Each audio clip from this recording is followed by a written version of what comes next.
Welcome to the Geeky N8 Show. We're Tom and Lacey of Do You Nerd. Let's get geeky. Welcome one and all to the Geeky N8 Show with your host Geeky N8. Buckle up, it's going to be fun.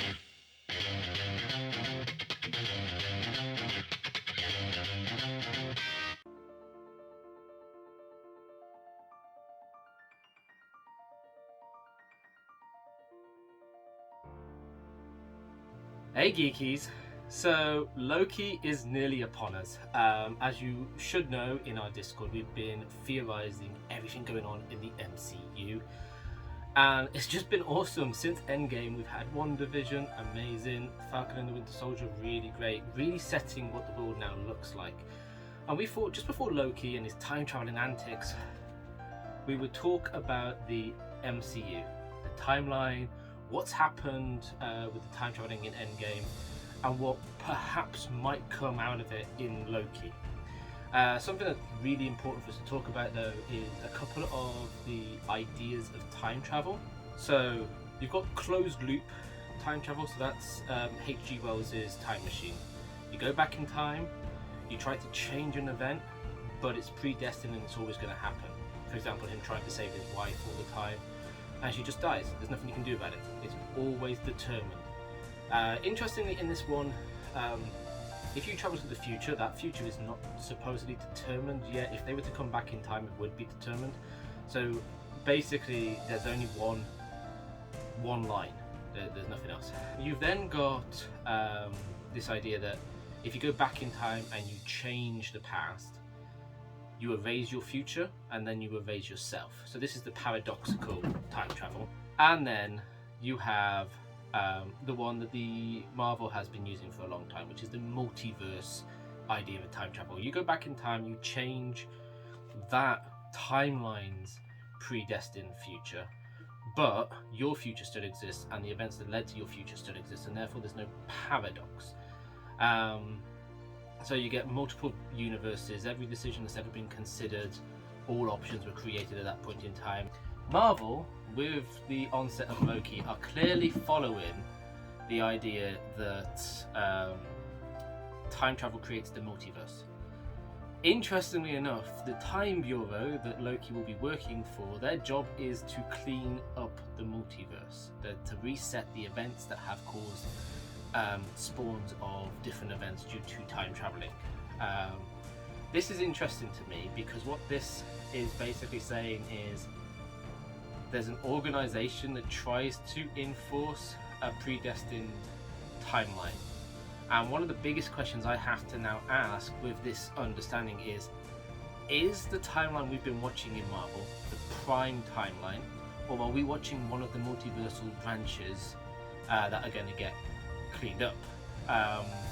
What I mean by this is, for the concept of a multiverse to work and the non-paradoxical time travel to work, what you have is you have a single branch, the prime timeline, that every possible multiverse branches from.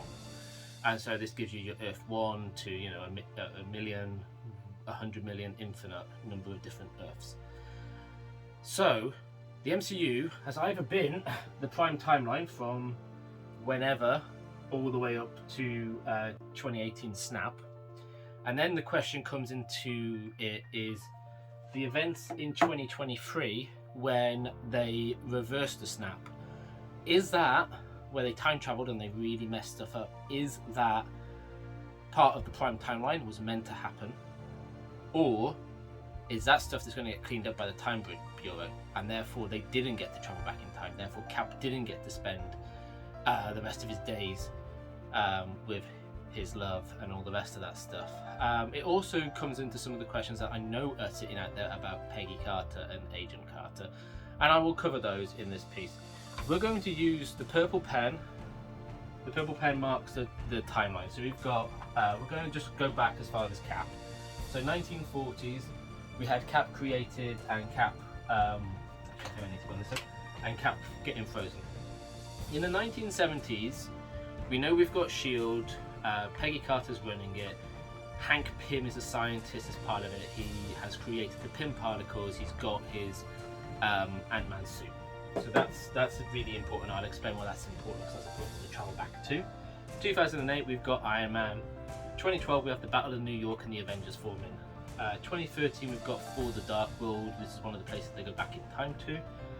2014, we have the Guardians of the Galaxy and the Power Stone. 2018, we've got the Snap. 2023, we've got Endgame. One that I haven't put on here, actually, I forgot about. And I don't really know where it is. It's somewhere in this line. So let's just say it's between 2014 and 2018. We've got the... I'm just going to call it the Soul Stone. I mean, I don't think it was actually between them. I think it's actually... Yeah, it's just before the Snap, basically. Okay, so we've got the Soul Stone. We've got the Tesseract. We've got the Reality Stone.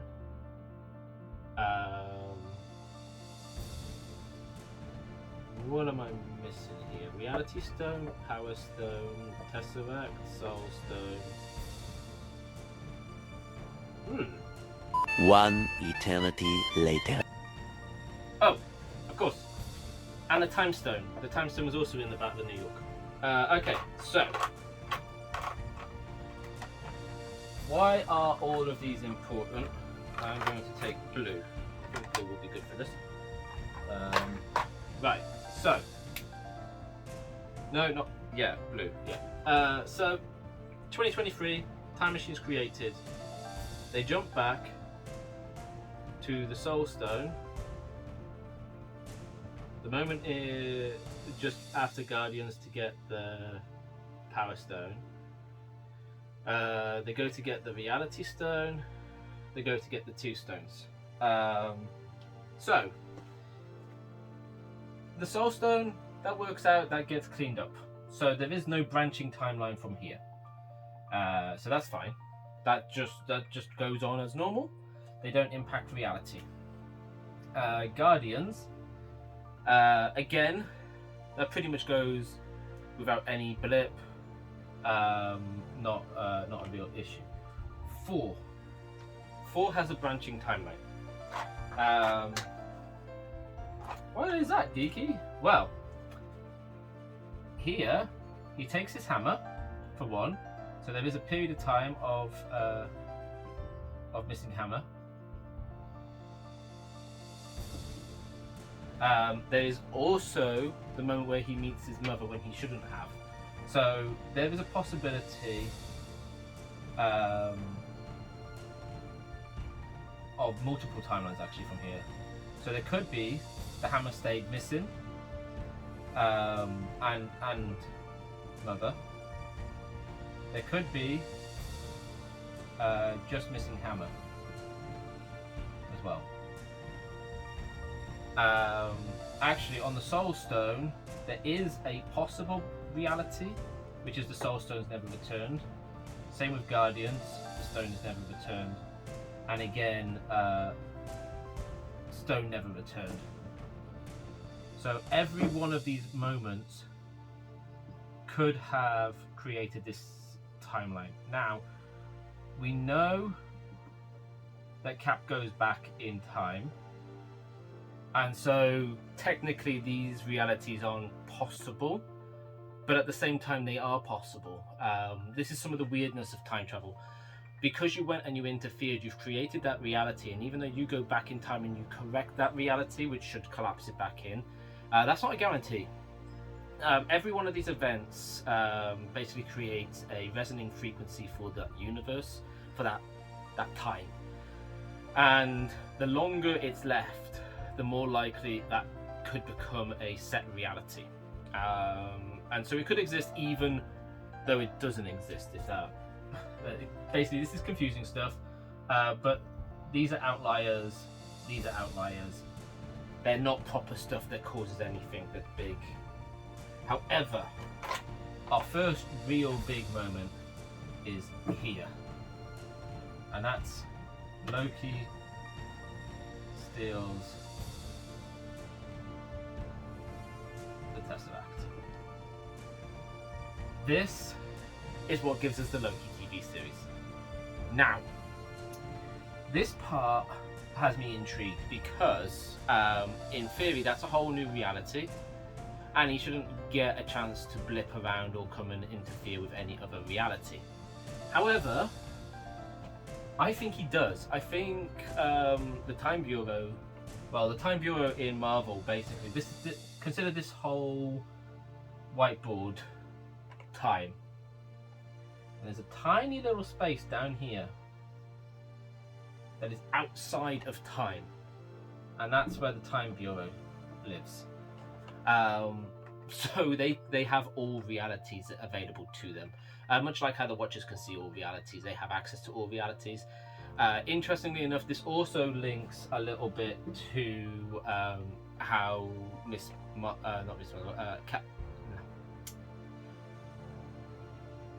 America can come into the show. If you've seen her in the comics, you already know that she comes from the end of the universe. And again, it's another place that's separate from all time, so she can hop between all realities, blah blah blah blah blah. Anyway, don't really need to worry about that too much. What it means is that Loki's stolen the Tesseract, but he gets dragged. He gets dragged into there, and I think a lot of his show is going to be him cleaning up the Avengers' mistakes. So that's one of our big moments. The other big moment is here. We have, if I come down here and then we'll go into endgame. We have, you know, Thanos goes into the future, right? Now this is interesting because by doing this, we get the timeline now of no Thanos, which means no snap, and no reversal of the snap. So this timeline is interesting, and I think we will see that in Loki as well. Now the next one that we got to go to, and this is only the only other real biggie, is missing pin particles. Now, that one's an interesting one to me because we know at some point around here, Hank Pym and Janet are trying to defeat a missile, and they have to go into the quantum realm, and Janet goes into the quantum realm and doesn't have the pin particles to come back. So I'm very curious of the possibility that this event here leads to this event here, meaning instantly we have a enforced moment, like it has to happen. This would mean that the timeline we're following is not the prime timeline, but in fact a timeline where they've already time traveled before. Which would lead to some very interesting stuff and ways that certain dead characters can come back. Because we could then be getting the moment of the actual prime timeline and see what really happened during these events for the prime Earth, and we might be just watching the whole of the Earth now. That's something that we need to pay attention to. But again, I think this is going to happen in Loki. I think he's going to come back and have to clean this mess up too. The final mess that we know is coming all the way back. We've got the moment here where Cap stays with Peggy. Now, again, if we're not on the prime timeline, that means that Agent Carter is related to Peggy Carter and possibly to Steve Rogers, which makes everything that we see really gross. I don't think that's the case though. I think that this timeline, apart from when he pops back in to hand over the shield, I think it's an independent timeline.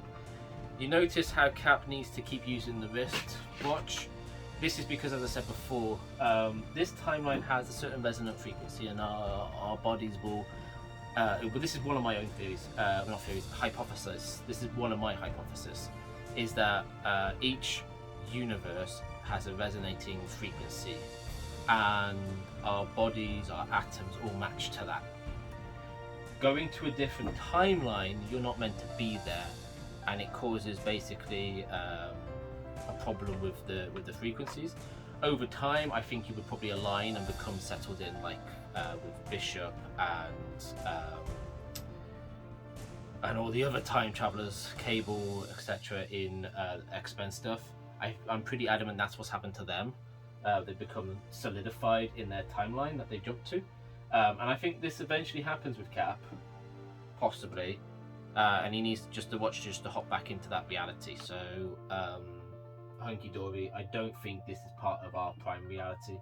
I actually personally don't think this either has any true impact on our timeline, but it's possible. So to summarize, then we have 4 timelines generated out of the events of them all messing around with time. Loki steals the Tesseract. There is a universe now with no Thanos, and so the snap never happens. There's a reality where Cap stayed with Peggy, and so Peggy would never have actually had Agent Carter and all the rest of that family line, and it will be a whole other bunch of family.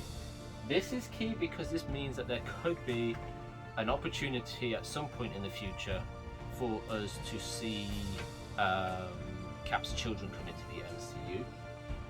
And then we've got the missing Pym Particles universe, which could basically, again, change the future events.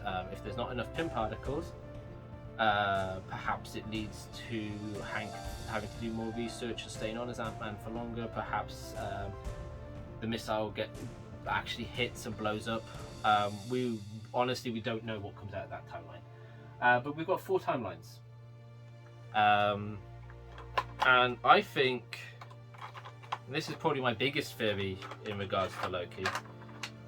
I think the snap is actually against the Time Bureau. No, not the snap, but I think the reversal of the snap is against the Time Bureau, and I think the end of Loki will see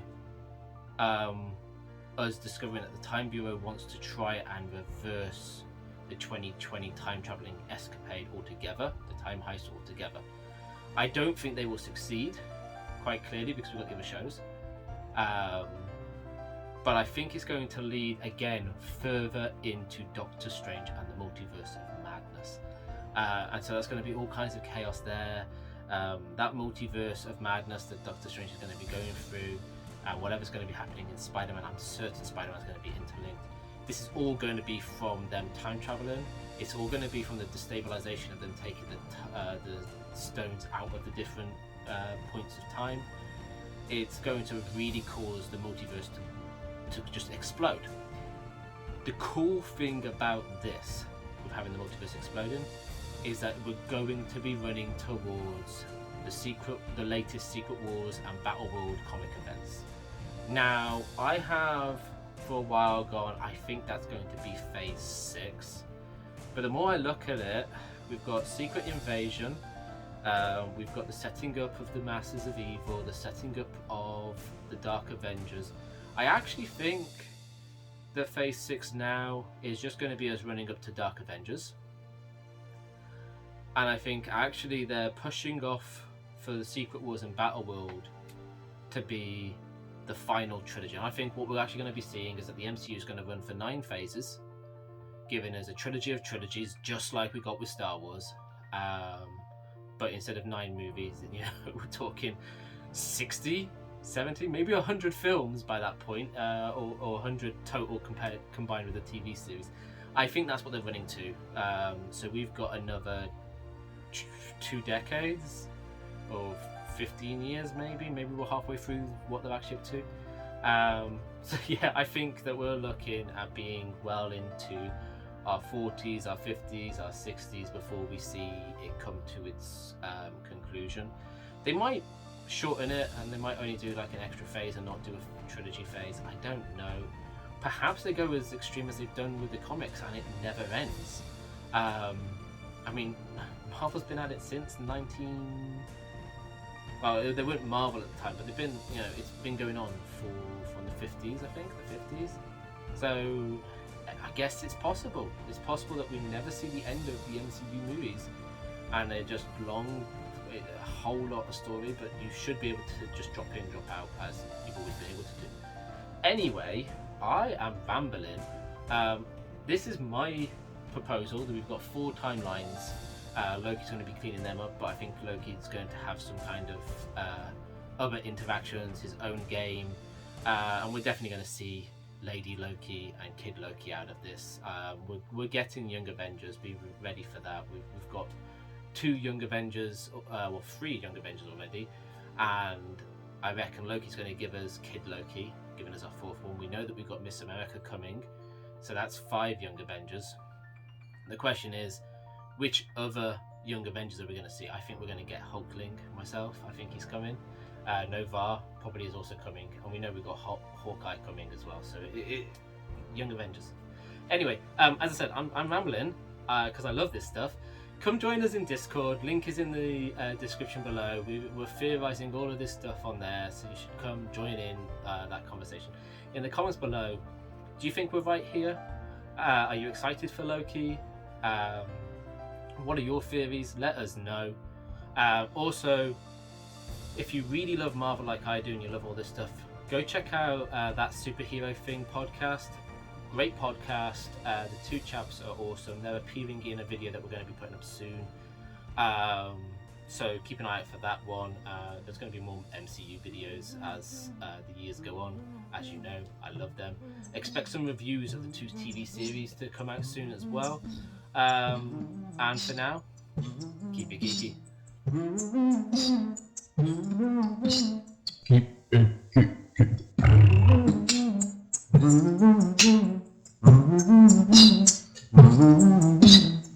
geeky.